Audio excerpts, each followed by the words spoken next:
Hello കൂട്ടുകാരെ, ചെമ്പനീർ പൂവിൻ്റെ ഏറ്റവും പുതിയ പ്രൊമോ റിവ്യൂയിലേക്ക് എല്ലാവർക്കും സ്വാഗതം. സച്ചിയും രേവതിയും നല്ല റൊമാൻറ്റിക്കായിട്ട് വരുന്ന സമയത്ത് ചന്ദ്രമതി നട്ടപ്പാതിരാക്കി എനിക്ക് വയ്യേ, വയറ് വേദനിച്ചിട്ട് വയ്യെന്നും പറഞ്ഞ് അങ്ങോട്ടും ഇങ്ങോട്ടും നടക്കുന്നു. സച്ചിക്ക് ഇത് കാണുമ്പോൾ വല്ലാതെ ദേഷ്യം വരുന്നു. സച്ചി ചോദിക്കുന്നു, എന്താ പാതിരാത്രിക്ക് തേരാപാര ഒരു നടത്തം? അന്നേരം ചന്ദ്രമതി സച്ചിയോട് പറയുന്നു, ഞാൻ നടന്നാലും നടന്നില്ലേലും നിനക്കെന്താടാ കുഴപ്പം? നിങ്ങളിങ്ങനെ നടന്നു കഴിഞ്ഞാൽ എൻ്റെ കാര്യങ്ങൾ എങ്ങനെയാണ് നടക്കുകയെന്ന് സച്ചി ചോദിക്കുന്നുണ്ട്. അന്നേരം ചന്ദ്രമതി ചോദിക്കുന്നു, നിൻ്റെ ഏത് കാര്യങ്ങളാണ് നടക്കാത്തതെന്ന്. രേവതി ആ സമയം ചന്ദ്രമതിയുടെ അടുത്തേക്ക് ഓടി പോകുന്നുണ്ട്. എന്താ പറ്റിയതമ്മയെന്ന് ചോദിക്കുമ്പോൾ, നീ ഒരു ഗ്ലാസ് ചൂടുവെള്ളം കൊണ്ട് താന്ന് ചന്ദ്രമതി രേവതിയോട് പറയുന്നുണ്ട്.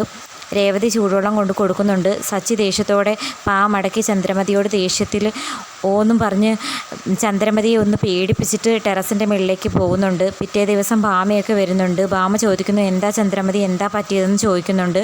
ഒന്നും പറയണ്ട, എനിക്ക് നെഞ്ചത്തും പുറത്തും ഗ്യാസ് കയറിയിരിക്കുക എന്ന് പറയുന്നുണ്ട്. നീ ഒന്ന് നോക്കുമെന്ന് ഭാമയോട് ചന്ദ്രമതി പറയുന്നുണ്ട്. ഭാമ വന്ന് ചന്ദ്രമതിയുടെ പുറത്ത് തട്ടുന്നു. ഇത് പതുക്കെ തട്ടിയാലൊന്നും മാറത്തില്ല, രേവതി നീയും കൂടി വന്ന് തട്ടി നോക്കുമെന്ന് ഭാമ പറയുന്നുണ്ട്. അന്നേരം രവിയേട്ടൻ പറയുന്നു, ഇത് പുറത്ത് നല്ല രീതിയിൽ കുടുങ്ങിക്കിടക്കുവാണ്, അതിന് നല്ല രീതിയിൽ ഇടിച്ച് തന്നെ ആ ഗ്യാസ് മാറ്റണമെന്ന് പറയുന്നുണ്ട്. സച്ചി രേവതിയോട് പറയുന്നു, രേവതി നീ നല്ല രീതിയിൽ ഇടിച്ചോ, നിനക്ക് കിട്ടിയ അവസരമാ, നീ നല്ല രീതിയിൽ മുതലാക്കിക്കോളാൻ പറയുന്നുണ്ട്. ചന്ദ്രമതി ഒന്ന് പേടിച്ച് രേവതിയുടെ മുഖത്തേക്ക് നോക്കുമ്പോൾ രേവതി സച്ചിയുടെ മുഖത്ത് നോക്കുന്നു.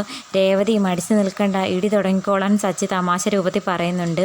അല്ലെങ്കിൽ ഒരു മാർഗമുണ്ട് എന്ന് പറഞ്ഞുകൊണ്ട് സച്ചി എണീറ്റ് ഒരു ഒലക്ക കിട്ടിയിരുന്നെങ്കിൽ ആ ഒലക്ക കൊണ്ട് ഒരൊറ്റ അടിയെന്ന് പറഞ്ഞതും ചന്ദ്രമതി പേടിച്ച് ചാടി എണീക്കുന്നുണ്ട്.